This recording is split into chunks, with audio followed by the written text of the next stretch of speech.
गुरुग्राम भाजपा की जिला अध्यक्ष गार्गी कक्कड़ जी हमारे साथ हैं। इनसे हम तमाम बातों पर चर्चा करेंगे। किस तरीके से कोरोना को लेकर के जो माहौल रहा था, हरियाणा ने उस पर किस तरीके से विजय पाई है। मैडम, स्वागत है आपका। हरियाणा में या दूसरे प्रदेशों में जब कोरोना की दूसरी लहर तबाही मचा रही थी, तो मुख्यमंत्री मनोहर लाल खट्टर ने क्या आपको आदेश दिए थे? गुरुग्राम के बात करें अगर खासकर, तो किस तरीके से गुरुग्राम के अंदर देखा गया था कि ऑक्सीजन की कमी चल रही है, बेड की किल्लत चल रही थी, तो क्या वो आदेश थे जिनका पालन आपने किया? देखिए, ये तो एक आपातकाल था। आपातकाल के साथ साथ आपदा का काल कहूँगी मैं इसे। और ये अचानक इतनी भयानक स्थिति बन जाएगी, इसका शायद किसी ने भी विचार नहीं किया होगा, सोच में भी नहीं आया होगा। अचानक इतनी बड़ी आपदा आना, और सच में इसमें कहने में मैं गुरेज नहीं करूँगी कि व्यवस्थाएं बिगड़ी। अगर तो बाढ़ आनी होती है तो मौसम विभाग से पहले पता लगता है, विभाग पहले बताते हैं कि तूफान आ रहा है, बारिश होगी तो पता लगता है कि बाढ़ भी आ सकती है। तो व्यवस्थाएं प्रशासनिक वैसे की जाती हैं, पर ये एक ऐसा काल आया जिसमें बीमारी आई, और बीमारी ऐसी आई कि जिसका कुछ पता नहीं था। आज तक ऑक्सीजन की ज़रूरत इस तरीके से पड़ेगी ये सोचा ही नहीं था। जनरल बेड्स भी तैयार होते हैं हॉस्पिटल में, जनरल बड़े हॉस्पिटल्स की बात नहीं मैं कर रही। उसमें अगर 50 बेड का है तो उसमें से 10 बेड ही ऑक्सीजन के रखे जाते हैं। मैंने अपने जीवन के 50 वर्ष पूरे कर लिए, मैंने अपने जीवन में कभी इस तरीके से ऑक्सीजन के लिए मारामारी ना सुनी थी ना देखी थी। हॉस्पिटल्स में भी 50 में से 10 बेड पे तैयारी होती थी, तो इसलिए कहीं तैयारी नहीं थी, क्योंकि कोई ऐसा सूत्र नहीं था जिससे ये पता लगेगा कि कोरोना किस तरीके से इस बार वार करने वाला है। बीमारी आती है, आने के बाद उसका टेस्ट होता है, और टेस्ट होने के बाद पता लगता है। ये इसके आने के बाद ही पता लगना था कि इसके इफ़ेक्ट कैसे हैं। कुछ लोगों ने इसमें भी राजनीति की।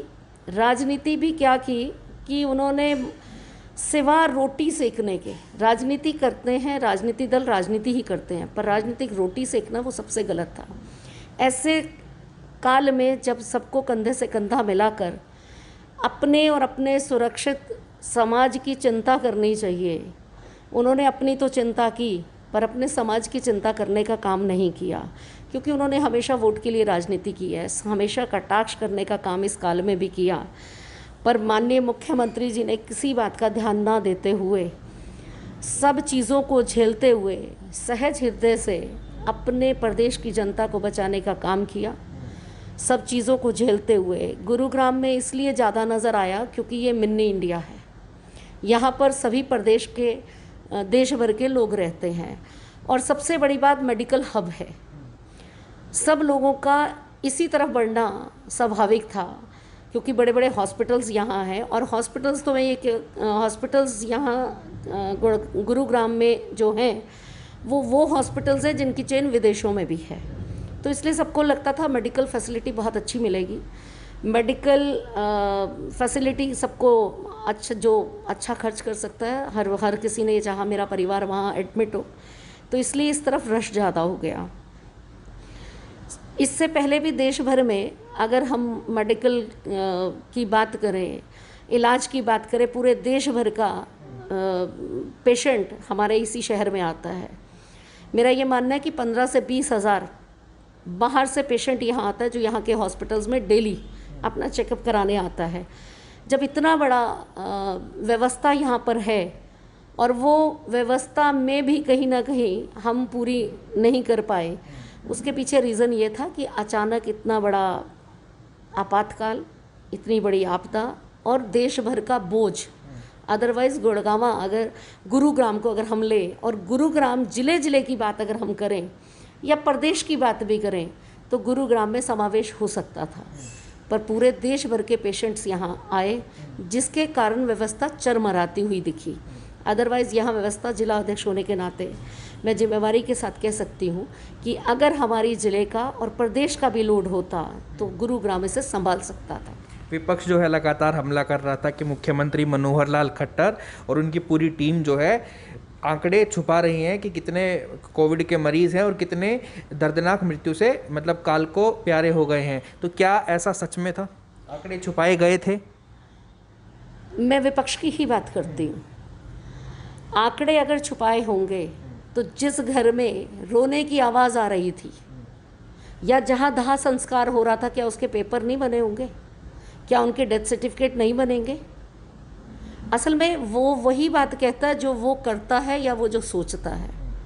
ना आंकड़े छुपाए गए और ना ही कोई ऐसी स्थिति बनाई गई कि जिससे लोगों से कुछ छुपाया जाए। अब एक गली में टीन डेथ हो गई, क्या उस गली के लोगों को नहीं पता? कोई अपना चला गया, क्या उसको टेलीफोनिक सूचना नहीं है? इस चीज़ का आभास है। मृत्यु जरूर हुई है, मृत्यु हुई नहीं, बहुत मृत्यु हुई है। इस काल ने मुझे मतलब बड़े दुख के साथ कहना पड़ता है, इस काल ने बहुत से जवानों की जवानी को लिया है। इस काल ने बहुत से बच्चों के सर से उनके माता पिता का हाथ छीना है। इस काल ने बहुत से मासूम बच्चों को भी लिया है। तो ये आपदा का काल ना कि एक दूसरे पे उंगली उठाने का है, ये दुख का समय है।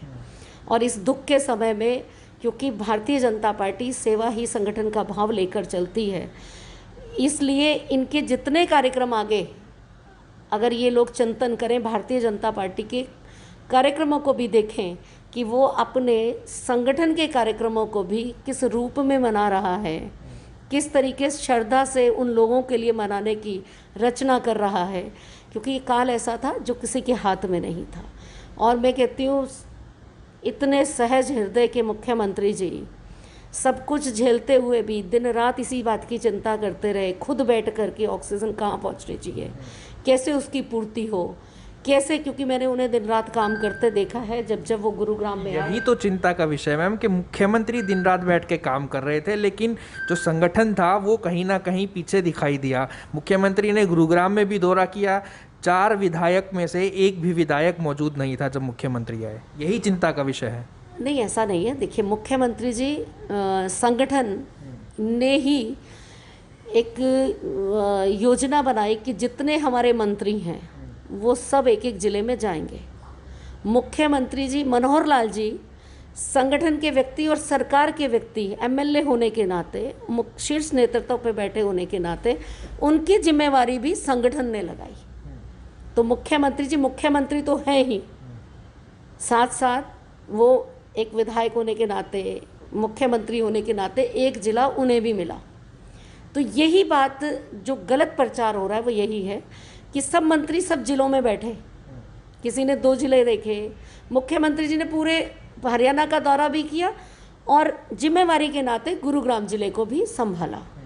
ये है। लगातार भाजपा गुरुग्राम में विस्तार होता जा रहा है, किस तरफ ये इशारा कर रहा है? नया संगठन खड़ा हो रहा है, युवा उसके अंदर ज़्यादा भागीदारी देखने को मिल रही है युवाओं की। देखिए, संगठन हर 3 साल के बाद संगठन का चुनाव आता है। ये हमारी संगठन की खूबसूरती है कि नए लोगों को भी जिम्मेवारी मिलती है और पुराने लोगों के साथ साथ नए लोगों का साथ समावेश करके परिवार को बढ़ाने का काम किया जाता है। तो जो नए लोग हैं वो मोदी जी की नीति से, मनोहर लाल जी की चलती हुई सरकार में उन्हें जो अनुकूलता दिखी या समाज के प्रति समर्पण भाव दिखा या पहले वाले समय से और अब में बदलाव दिखा, तो उनका रुझान पार्टी की तरफ ज़्यादा बढ़ा है। तो इसलिए संख्या भी बढ़ रही है, लोगों का विश्वास बढ़ रहा है, इसलिए संगठन में विस्तार में उनकी भागीदारी हो रही है। आखिरी सवाल मेरा चुभने वाला भी हो सकता है मैम कि किसान जो है लगातार भाजपा के जो कार्यकर्ता हैं या जो नेता है लगातार उनका बहिष्कार कर रहे हैं, तो ऐसे में आने वाले चुनाव पे कितना असर डालेंगे किसान? अभी चुनाव बहुत दूर है और क्या मतलब अगर चुनाव दूर है तो क्या इसीलिए उनका जो है अनदेखी की जा रही है किसानों की? बहिष्कार वो कर रहे हैं ना। पहली बात तो वो किसान नहीं है। किसान इस देश का अन्नदाता है, उसने हमेशा से इस देश की सेवा की है, अन्नदाता के रूप में हमेशा दिया है। और देने वाला कभी, जिसका हाथ इस तरीके से होता है, देने वाला व्यक्ति कभी क्रूर नहीं होता। किसानों की ओट में मैं पुनः कहूँगी भोले भाले किसानों की ओट में ये लोग राजनीति कर रहे हैं और ये राजनीति में कभी सफल नहीं हो पाएंगे, क्योंकि इस देश के व्यक्ति, इस प्रदेश के व्यक्ति सच्चाई को जानते हैं। बात चुनाव की अभी पहले हुई तो मैंने तभी कहा चुनाव बड़ी दूर है, सच्चाई सबके सामने है। मैं एक बात कहना चाहती हूँ, सिरसा में हॉस्पिटल का इनॉग्रेशन करने गए मुख्यमंत्री जी। वो जो हॉस्पिटल था 500 बेड का ऑक्सीजन बेड, कोरोना काल सिर पर मंडरा रहा है मौत के रूप में, और ऑक्सीजन बेड जो संजीवनी का काम करता है एक व्यक्ति के लिए, अगर ये सही मायने में हमारे इसी प्रदेश के रहने वाले लोग हैं, सही मायने में सिरसा के रहने वाले लोग हैं, सही मायने में मानवता के सोच रखने वाले, मानवता के नज़दीक या संवेदन रखने वाले ये लोग हैं, तो क्या ये इसका बहिष्कार करते? क्या ये बेड पे कोई विदेशी आके लेट रहे थे?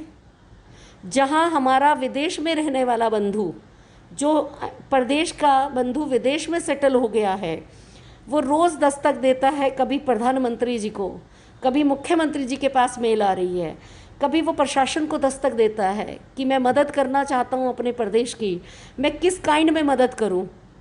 और बाहर के देश जो कदम बढ़ाकर भारत के साथ खड़े हो गए इस कोरोना काल में मदद करने के लिए, और ये देश के अंदर रहने वाली काली भेड़ें, मेरे प्रदेश में रहने वाली ये काली भेड़ें, खासकर मैं सिरसा में जो ये कांड किया इन्होंने, क्या ये आप बताइए, आप पत्रकार के साथ साथ इस प्रदेश के नागरिक भी हैं, आप ये बताइए मेरे भाई बंधु को एक संजीवनी का काम करने वाला बेड और वेंटिलेटर या ऑक्सीजन बेड मिल रहा है, मेरे परिवार का वो व्यक्ति नहीं हो सकता, मेरे पड़ोस का व्यक्ति हो सकता है, मेरे शहर का व्यक्ति हो सकता है, तो क्या मैं विरोध करूंगी? तो क्या ऐसे लोगों को हम मान सकते हैं कि ये मानवता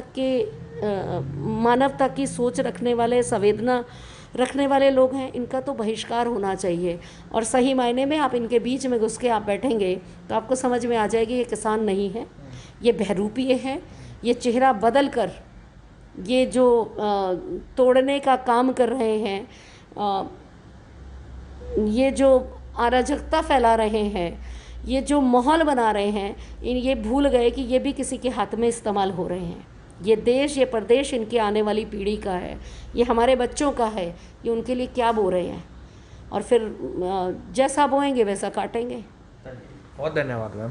तो ये थी गुरुग्राम की भाजपा जिला अध्यक्ष गार्गी कक्कड़ जी हमारे साथ, जिन्होंने तमाम बातों पर, विषयों पर हमारे साथ खास चर्चा की है। कैमरामैन शानू के साथ कपिल गौड़, JK24 न्यूज़, गुरुग्राम।